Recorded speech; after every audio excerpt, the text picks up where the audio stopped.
Assalamualaikum warahmatullahi wabarakatuh. Perkenalkan, nama saya Listiana Wahyu Ardani, mahasiswi Universitas Islam Negeri Sunan Kalijaga, Yogyakarta, Prodi Ilmu Hukum angkatan 2017, kelas Hukum Internasional C. Di sini saya akan menjelaskan tentang pasal 24 Konvensi Wina 1969.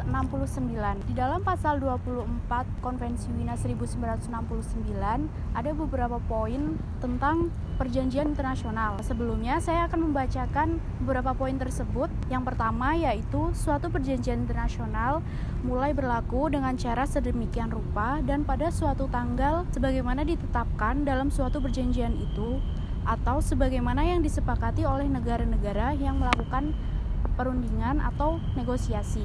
Yang kedua, jika dalam suatu perjanjian ternyata kesepakatan itu tidak berhasil dicapai, suatu perjanjian internasional dapat dinyatakan mulai berlaku ketika persetujuan untuk terikat pada perjanjian itu telah ditetapkan bagi semua negara yang melakukan perundingan. Yang ketiga, persetujuan suatu negara terikat pada suatu perjanjian internasional dinyatakan pada waktu perjanjian itu sendiri telah berlaku. Dan yang terakhir, ada ketentuan-ketentuan tentang pengesahan naskah perjanjian, yaitu ketentuan tentang persetujuan negara-negara untuk terikat pada perjanjian. Yang kedua, tentang cara berlakunya suatu perjanjian, tentang persyaratan fungsi-fungsi mengenai penyimpangan, dan masalah-masalah yang timbul sebelum suatu perjanjian mulai berlaku, terhitung mulai tanggal pengadopsian naskah perjanjiannya. Saya akan menjelaskan inti dari keempat poin tersebut sebagaimana yang telah dijelaskan dalam Konvensi Wina 1969 pasal 24. Kapan sih berlakunya suatu perjanjian internasional?